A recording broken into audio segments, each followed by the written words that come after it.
유동근 목사와 나의 잊을 수 없는 기억들의 실체. 당시 중국 사회 분위기를 증언한 내용들. 내키지 않던 중국 탈출에서 발췌. 중국에 있는 선교사 사회에서는 스웨덴 선교회의 레넬 양이 갑자기 잡혀가서 인민재판에 넘겨져 처형되었다는 충격적인 뉴스로 인해 모두 공포에 사로잡혀 있었다. 레넬 양의 죽음에 이어 또 여러 곳에서 다른 선교회의 선교사들이 폭동에 의해 죽었다는 소식이 들렸다. 2년 전 여행을 함께했던 존 스템과 그의 아내 베티가 당시 아직 무법자들이었던 공산주의자들의 손에 대중 앞에서 공개 처형당했다. 인민재판이 시작되었다. 부유한 지주들, 유명한 관리들, 해외에서 사업하던 사람들은 모두 재판을 받았다. 공공장소에 단상을 만들었다. 죄수들은 밧줄이나 쇠사슬에 묶여 고발하는 사람들 앞에 무릎을 꿇어야 했다. 그곳에서 인민들이 판결을 내리는 것이었다. 재산을 몰수하라. 노동 수용소로 보내라. 처형하라. 처형하라. 집을 이잡듯이 뒤지는 것이 일상사가 되었는데 그것도 보통 밤에 그렇게 하였다. 의심스러우면 데려다가 신문을 하였다. 어떻게 보면 신문이 가장 나쁜 벌이었다. 몇 시간이고 계속 질문을 해대면 신문하는 사람이 탐문을 마쳐도 그의 말이 머릿속에서 빙빙 돌아 죄가 마치 사실인 것처럼 입력되는 것이었다. 체포되었을 때 반항하거나 거역하는 사람은 거의 없었다. 고발회의에서 조용하던 사람들은 곧 화를 내는 척이라도 해야 함을 곧 배우게 되었다. 그렇지 않으면 탄핵 대상이 되기 때문이다. 아무도 믿지 않는 것이 안전했다. 사실 자신조차도 믿지 않아야 했다. 당에서 인정하는 것 외에는 그 어느 것도 생각해서는 안 되었다. 슬로건을 배우고 반복해서 그것을 외워야 하며 마음속에서 의문이 일어나면 그것을 무시해야 한다. 가족 사랑 같은 본능적인 취향은 부인하는 것이 낫다.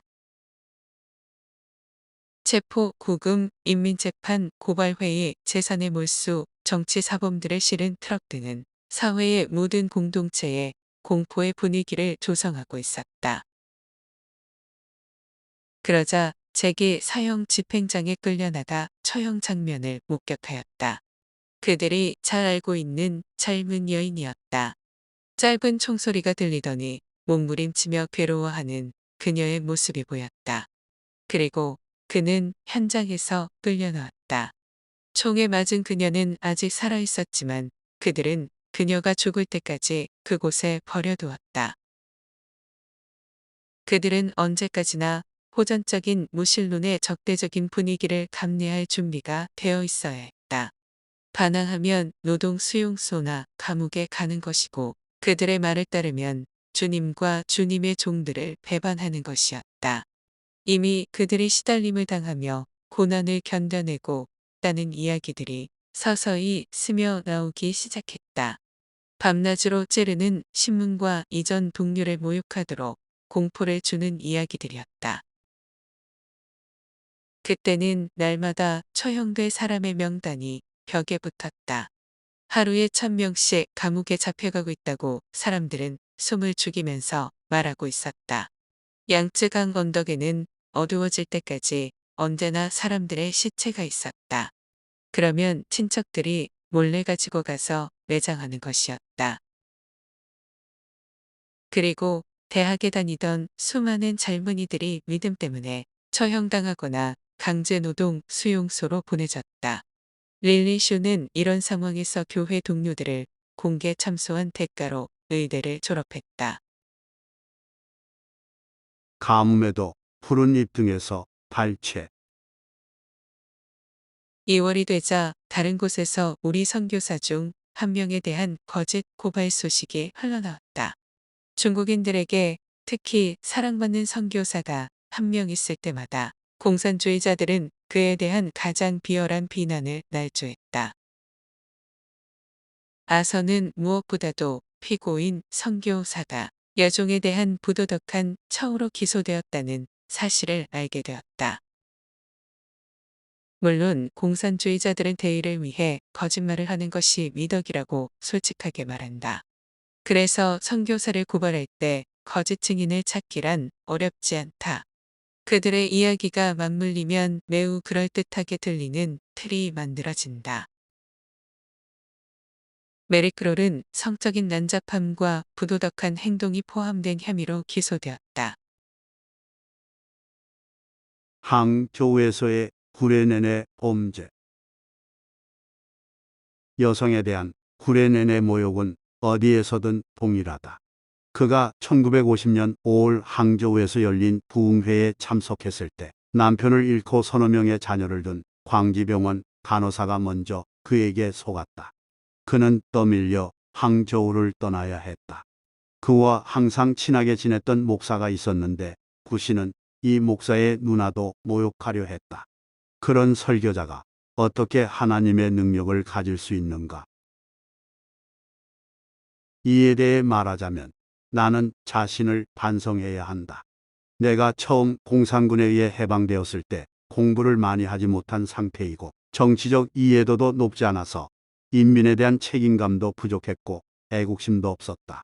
구 씨가 반대하는 것을 알았을 때 나는 동료들에게 구레넨이 우리와 관련된 곳에서는 설교하지 못하게 하라고 말했고 동료들에게 그의 말을 듣지 말라고 요청했다.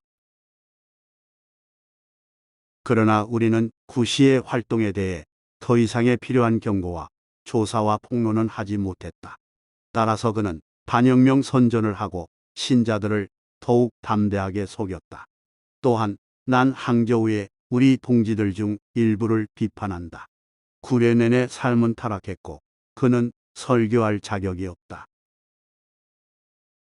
그는 치유를 받으러 온 수백 명의 사람들에게 신체적, 정신적, 금전적 손실을 입혔고 그로 인해 사망하게 했다. 이런 일의 실상은 종교를 빙자해 간첩 활동을 벌이는 극악무도한 적들을 은폐하는 것이다. 기독교 쓰레기 구레넨 고발. 어느 날 아침 나는 지오다오쿠 스트리트에서 매우 비열한 태도로 몇몇 젊은 여성을 도우며 자전거를 타고 있는 그를 만났다. 그때 나는 동료 청년 회원들에게 그의 설교를 듣지 말라고 충고했다. 얼마 지나지 않아 정신병을 앓고 있는 한 여성이 그를 찾으러 에슬리 홀에 갔지만 그는 그녀를 보지 않으려 했다. 여자는 입고 있던 옷을 모두 벗고 알몸으로 병원으로 보내졌다. 즉시 그 소문이 교회 전체에 퍼졌지만 왜 그 여자가 화를 냈는지 아무도 몰랐다. 나중에 4월 20일자 베이징 인민일보에 실린 기사를 보고 그 여자가 구레넨에게 강간당해 정신 이상이 된 양슈잉이라는 사실을 알게 되었다. 그 불쌍한 동생은 산적 구레넨의 잔혹함 때문에 오늘날까지 침대에 묶여 있어야 했다. 구레넨은 10년 전에 나쁜 행실을 했던 기독교의 쓰레기였다. 그가 반혁명 활동을 수행하기 위해 미국 스파이의 부하가 되려고 한 것은 당연하다.